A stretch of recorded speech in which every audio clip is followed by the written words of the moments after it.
to be notarized. It's got to go through the High Court. It's got to go through DIRCO for authentication, and from there it must go back to the kingdom for registration with the ministry. So that process for a lot of us is sitting at DIRCO at the moment. Unfortunately, with COVID-19, you can't go into DIRCO any longer. You've got to courier things. There's backlog. So things takes a little bit of time as it is at the moment. And once all that administrative processes are done and we are being registered and pay our dues in terms of guarantees as they are asking for, then we are ready to actively mark. At this stage, I think the fact that we are giving people what the current rules are is to ensure that people get ready, inshallah ta'ala, and that when we are ready to actively market already, we need to ensure that people have information in front of them that they can work on. Yes. Now, just looking at those who intend going for Umrah, what are the processes? Are there any specific rules? We know there are rules in the Saudi Kingdom, but just looking at internally, for those that apply with the operators, with the Umrah operators, are there any specific rules and requirements?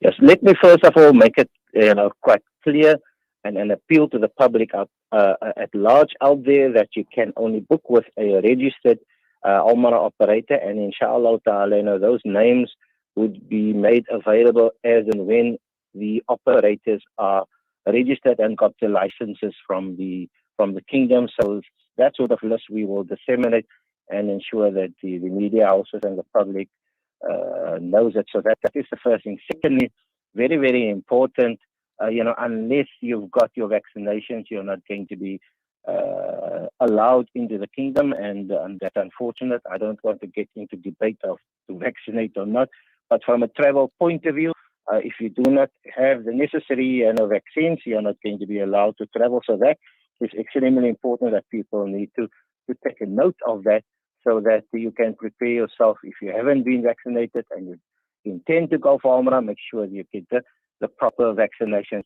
And then, of course, internally, even before we leave, all the preparations this side too, in terms of before we depart, airlines has got various rules, different rules. But currently, in terms of COVID and PCR tests, 72 hours to 48 hours before departure, those are things that's going to have to be done. And certain airlines are also wanting vaccines to be done 6 hours before boarding. So just in terms of our preparation, we've got to understand that we've got to give ourselves more planning, more time to plan, so that we do not run late in terms of our travels. So a lot more discussion, a lot more planning needs to be done. We need to put into place definite contracts with Mu'tamirin, because everybody needs to know, from Mu'tamirin to travel operator to Umrah operator, know exactly what their roles and responsibilities, their rights and obligations are, so that there can be no uncertainties about who needs to do what and who is responsible for what. One of the issues, of course, the issues of cancellations and things that might come up, because we have to do everything, pay everything, book everything. And what happens if a Mu'tamirin in that PCR test comes up positive? Those are things that has to be properly explained, looked at, so that there's no disagreements at the end of the day.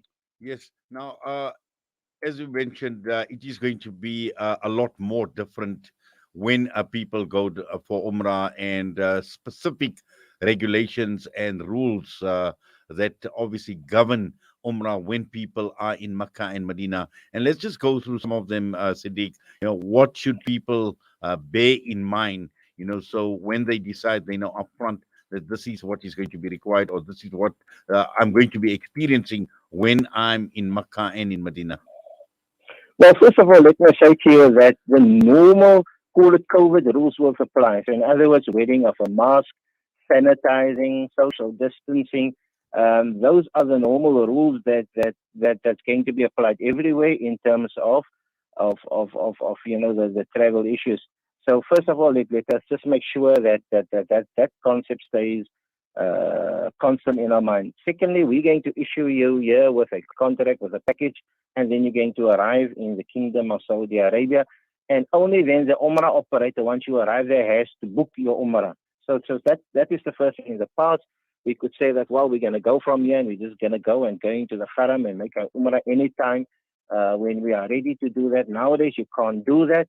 The Umrah operator will have to book even if you're in the kingdom, he's got to book the actual Umrah for you, and you only have 3 hours to complete the Umrah.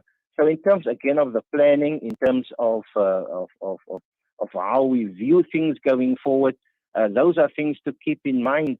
The fact that we are used to be led by a spiritual leader, an imam in Tawaf and into the Haram, those are things that's going to change, because you're not going to have the opportunity to all gather and wait at the doors and so on, because there's going to be movement all the time, even in terms of Tawafs. I mean, we can see how it's controlled at the moment, social distancing and so on. So a lot of those things has to be done almost by the Mu'tamirin on its own, of course, with some guidance of the operators. Yes. Now, we know that, talking about booking the Umrah, and this is very, very important, because there are also restrictions with regards to Umrah, where you can only make one Umrah. And also, as far as Tawaf is concerned, there are restrictions as far as Tawaf goes. Yes, yes.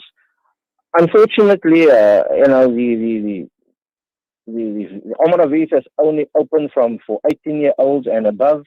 There's, alhamdulillah, there's no maximum age restriction. So the thing of 50 and 60 and 65, that is out. So inshallah, our older generation, can go if they're in good health, inshallah, for the Umrah. So there's no issue with that.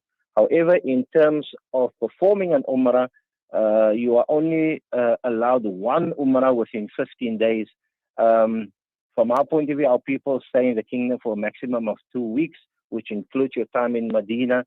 So you're not going to have enough time to do two Umrahs from that point of view. Unless you're in the kingdom for more than, or in Makkah, for more than 15 days, you are able to perform another Umrah, and because that Umrah needs to be booked via the system. All right. The other thing, from a Tawaf point of view, currently the Tawaf is only allowed as you come in for your Umrah, and no other Tawafs, no Nafil Tawafs after that. As it is, that the rule currently, things might change going forward. So we'll have to keep people updated with regards to that. So that is what you do at the moment in terms of Tawaf. You only allowed your first Tawaf, and there's no Tawafs after that. However, again, your 5 Salahs can be performed within the Masjid al-Haram. No issue with that. You have got to book, but there's enough spaces open from what we understand from our Umrah operators. That's in terms of Makkah. Alhamdulillah, at this stage, no quarantine period is allowed, so you can go straight to Makkah or Medina and do the necessary time that you want to do. In terms of Medina, the Haram is open. You can do your 5 Salahs per day. You just have to show your vaccination card, and that is something that we're just sorting out at the moment as to what format that type of document needs to take, so that it's acceptable by the Kingdom of Saudi Arabia, acceptable here by the airlines, so that there's no uncertainties on that. But in terms of visiting the Rauda Sharif, that has to be booked via the system, and you can go into the Rauda more than once, but it has to be booked, and that booking again has to be done in the kingdom when you are there. So in terms of Medina, it's only entering the Rauda that you require a booking to be made, but otherwise, the Haram is open for everyone. On the one hand, you say you've got to make a booking. On the other hand, at least, alhamdulillah, if you have a booking, you are guaranteed to get into the Rauda, because getting into the Rauda from time to time can be very, very difficult, because crowds, etc., etc. And if you have a booking, at least you know that you can enter the Rauda at specific times. Well, Sedick, we're going to be watching the space. Obviously, there will be a lot more announcements coming through, particularly after the licenses come through as well, after the DIRCO process is followed, and also the approval coming through from the Kingdom of Saudi Arabia. So these are issues that we will be watching out for. But for now, Jazakallah, as always, for your time with us this morning here on Salam Media. All the best to you, inshallah, and to everybody else. Assalamu alaikum wa rahmatullahi wa barakatuh. Alaikum salam wa rahmatullahi wa barakatuh, Brother Inayet, and all the best to everybody at Salam Media, inshallah ta'ala, and we will keep you updated. Jazakallah khair. Durban, KwaZulu-Natal has been the heart